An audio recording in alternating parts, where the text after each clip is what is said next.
क्या जनाधार खोती बीएसपी में जान फूंक पाएंगे आकाश आनंद? क्या यूपी विधानसभा चुनाव में बीएसपी का फिर चलेगा जादू? मायावती के भतीजे आकाश आनंद आखिरकार बीएसपी को कैसे मजबूत करेंगे?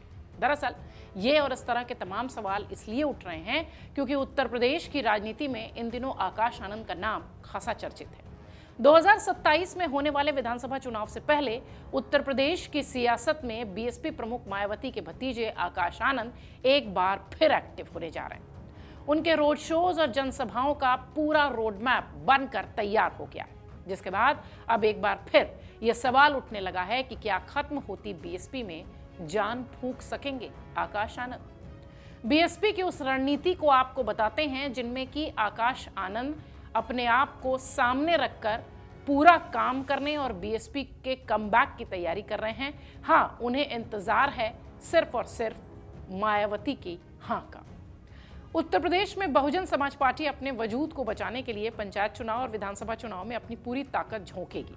इसके तहत मार्च महीने से पार्टी के राष्ट्रीय संयोजक आकाश आनंद की प्रदेश भर में जनसभाओं और रोड शोज के कार्यक्रम तय हो गए हैं। पार्टी के युवा चेहरे के रूप में वो संगठन को मजबूत करने के साथ मूल वोट बैंक जो कि कहीं छिटक गया था उसे संगठित करने की कोशिश करेंगे। सूत्र ये भी कहते हैं कि बीएसपी सुप्रीमो मायावती की अंतिम मोहर के बाद अब सारी तैयारियां जमीन पर दिखाई देंगी। दरअसल बीएसपी पिछले 14 सालों का अपना वनवास खत्म करने के लिए कई बार कई तरह के दाव आजमाने की कोशिश करती रही है, लेकिन अब एक बार फिर पंचायत चुनाव और विधानसभा चुनाव से पहले वो इसी कोशिश को दोहरा रही है। बीएसपी सुप्रीमो मायावती ने अपने जन्मदिन पर यह साफ कर दिया था कि वो अगले किसी भी चुनाव में किसी के साथ नहीं बल्कि अकेले दम पर लड़ेंगी। पार्टी मूवमेंट के हित में कड़े फैसले लेने से पीछे नहीं हटेगी। साथ ही उन्होंने अपनी सेहत भी ठीक होने का दावा किया था। हालांकि पार्टी सूत्रों की माने तो आकाश आनंद को यूपी की जिम्मेदारी देने के साथ पूरे प्रदेश का दौरा करने जैसे अहम काम भी सौंपे जा सकते हैं, सूत्र ऐसा कह रहे हैं। इससे पहले मायावती ने आकाश को यूपी और उत्तराखंड से दूर रखने का फैसला लिया था, लेकिन बदलते हालात, बदलती तस्वीर अब ये कहती है कि शायद ये फैसला पलटने वाला है। पार्टी के प्रदेश अध्यक्ष विश्वनाथ पाल लगातार जिलों में जाकर संगठन को मजबूत करने के लिए कई नेताओं को बसपा की सदस्यता दिलाने की कोशिश कर रहे हैं। अब संगठन में नया जोश फूंकने के लिए आकाश आनंद को मैदान में उतारने की तैयारी है। आकाश इससे पहले बिहार में भी लगातार रोड शोज करते रहे हैं, जनसभाएं करते रहे हैं, जिससे बीएसपी को बड़ा नुकसान होने से बचने में मदद मिली थी। पार्टी अपना वोट बैंक बचाने में कामयाब रही थी और उसका एक विधायक जो था वो जीत हासिल करता हुआ भी दिखाई पड़ा था। लगातार बीएसपी का गिरता ग्राफ चिंता का सबब है। बहुजन समाज पार्टी उत्तर प्रदेश की सत्ता से 2012 से बाहर चल रही है। इस चुनाव के बाद से पार्टी का ग्राफ लगातार गिरा है। मायावती के नेतृत्व में बीएसपी ने 2007 में 403 में से 206 विधानसभा सीटें जीतकर पहली बार अपने दम पर सरकार बनाई थी। इसके बाद 2012 के चुनाव में पार्टी चुनाव हार गई। 80 सीटों से उसे संतोष करना पड़ा। 17 से अगर देखें तो लगातार पार्टी का ग्राफ गिर रहा है। 80 सीटों वाली बीएसपी 19 सीटों पर सिमट गई साल 2017 में। हैरानी तब हुई जब मायावती के नेतृत्व में 2022 का चुनाव लड़ने वाली बीएसपी मात्र 1 सीट पर आ गई।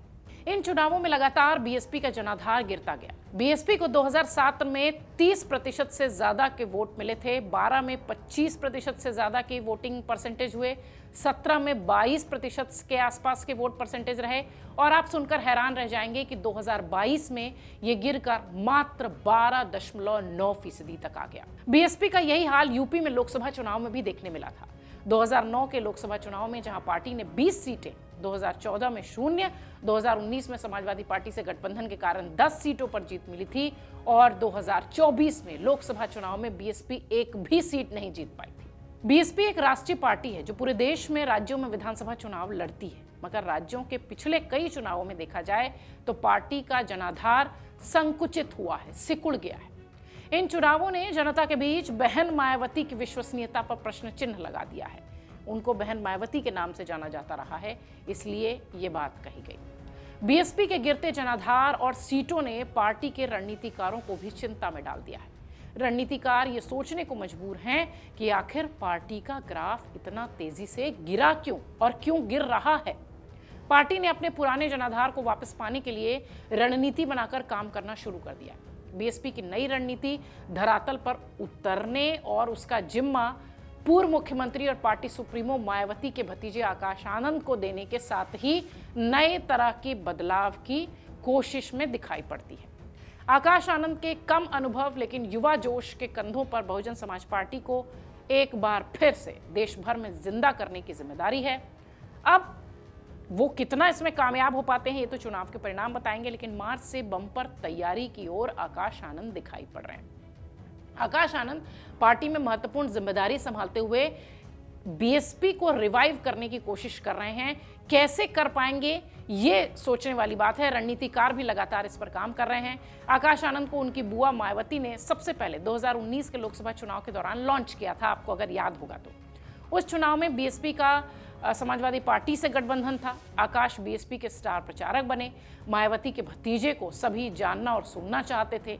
लोगों को उम्मीद थी, लेकिन वो उतना अपने आप को प्रूफ नहीं कर पाए। लोगों को ये उम्मीद थी कि वो कमजोर हो रही पार्टी को फिर से जिंदा करेंगे। उस चुनाव में उन्होंने धुआंधार प्रचार किया, जिसमें सपा से गठबंधन होने के नाते बीएसपी के खाते 10 लोकसभा सीटें आ गई थी। इसके बाद आकाश आनंद मीटिंग से लेकर पार्टी की रणनीति बनाने में अपनी अहम भूमिका निभाते नजर आए।